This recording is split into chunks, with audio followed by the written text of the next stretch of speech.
नमस्कार मित्रों, मैं हूं योगेश चतुर्वेदी और आज हम पढ़ने वाले हैं ओरस्टेड का प्रयोग। ओरस्टेड एक वैज्ञानिक है फ्रेंड्स, जिन्होंने एक बहुत साधारण प्रयोग के द्वारा हमें धारा के चुंबकीय प्रभाव के बारे में बताया। तो धारा का चुंबकीय प्रभाव क्या होता है, आज हम इसको भी समझने वाले हैं। और जब आप आज का वीडियो लेक्चर देख लेंगे तो आपको लगेगा कितने साधारण तरीके से इन्होंने हमको कितनी बड़ी बात समझा दी है।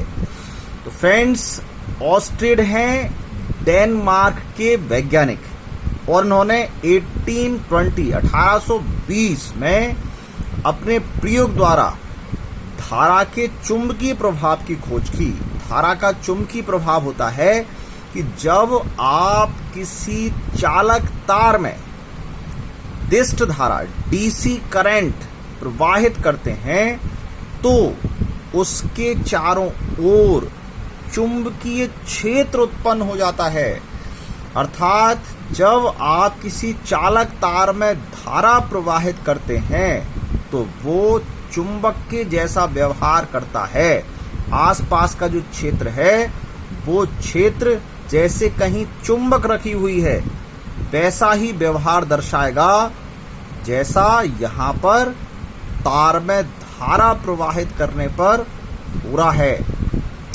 तो जब आपने किसी चालक तार में धारा प्रवाहित की और उसके चारों ओर चुंबकीय क्षेत्र उत्पन्न हो गया, इसी घटना को हमने क्या नाम दिया, धारा का चुंबकीय प्रभाव।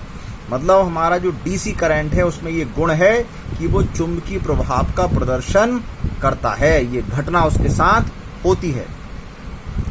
अब ये हम कैसे सिद्ध करें कि जब हम तार में धारा प्रवाहित करते हैं तो चारों ओर चुंबकीय क्षेत्र बनता है। तो आप जानते हैं चुंबकीय क्षेत्र का यदि हम टेस्ट करना चाह रहे हैं, यदि हम चेक करना चाह रहे हैं, तो चुंबकीय क्षेत्र में आप किसी चुंबकीय पदार्थ को रखेंगे तो उसमें आकर्षण या प्रतिकर्षण होगा।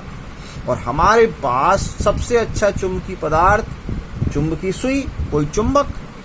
तो इस प्रयोग में इन्होंने एक ये चालक तार लिया है ए बी, इस तार में चूंकि ये धारा प्रवाहित करेंगे इसलिए एक लगाया सेल। अब धारा के प्रवाह को ऑन ऑफ करने के लिए लगाई एक कुंजी की और इसके नीचे रखी है ये चुंबकीय सुई, कंपास बॉक्स। और इसमें जो चुंबकीय सुई है और ये तार है वो दोनों कैसे हैं, परस्पर समांतर। ये है इनकी प्रायोगिक व्यवस्था। अब इस व्यवस्था के द्वारा ये कुछ प्रेक्षण लेने वाले हैं। तो वो क्या प्रेक्षण है, देखिए। सबसे पहले हम चित्र ए को देखें। जब इसमें इस तार में हमने कोई धारा प्रवाहित नहीं की, अर्थात ये जो कुंजी है ये ऑफ है, इसमें कोई करंट सप्लाई नहीं हो रहा है, तो हमने देखा कि चुंबकीय सुई में कोई विक्षेप नहीं आता है। लेकिन इस दूसरे वाले पॉइंट में हमने चित्र बी के बारे में बताया है। कैसा, जैसे ही आप इस कुंजी के को ऑन करते हैं, मतलब ये परिपथ आप पूरा करते हो, ये जो स्विच था इसको ऑन करते हो, तो ये इस तार में करंट सप्लाई ए से बी की ओर हो रहा है। तो जैसे ये करंट सप्लाई हुआ, हमने क्या देखा, जो समांतर रखी हुई चुंबकीय सुई थी चित्र ए में, वो आप देखो ये विक्षेपित हो गई है। ये जो सीधी चुंबकीय सुई थी अब वो कुछ तिरछी हो गई है।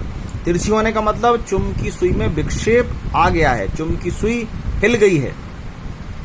अब ऐसा क्यों हुआ, क्या ये धारा प्रवाहित करने के कारण हुआ या कुछ और रीजन है?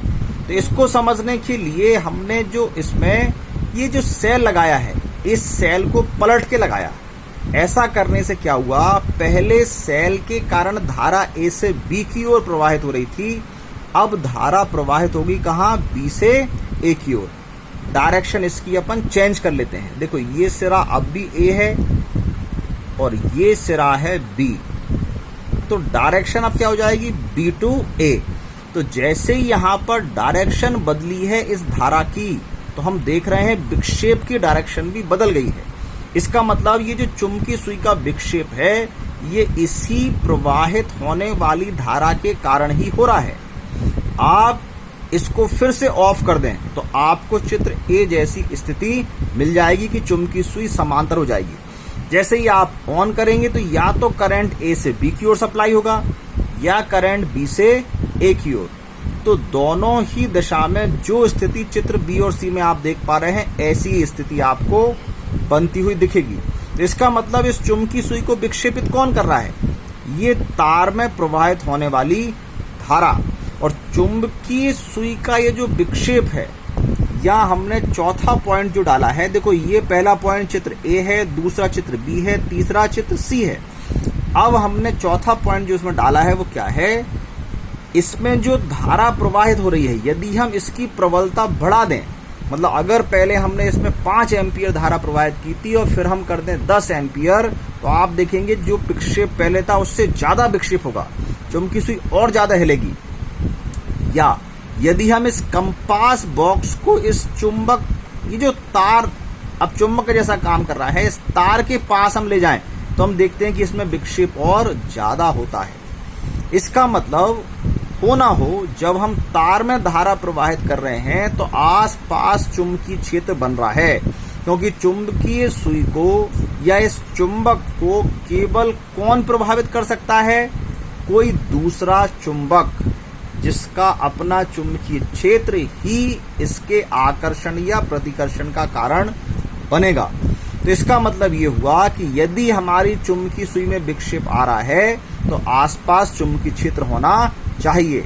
और ये विक्षेप कब आ रहा था? जब हम तार में धारा प्रवाहित करते हैं। तो इसका मतलब जब हम तार में धारा प्रवाहित करते हैं तो उसके चारों ओर चुंबकीय क्षेत्र उत्पन्न हो जाता है। तो निष्कर्ष क्या मिला? उपयुक्त प्रेक्षणों से स्पष्ट है कि जो हमारी धारा है ये डीसी करंट, सेल क्या देता है? DC current. ये जो डीसी करंट है ये चुंबकीय प्रभाव का प्रदर्शन करती है।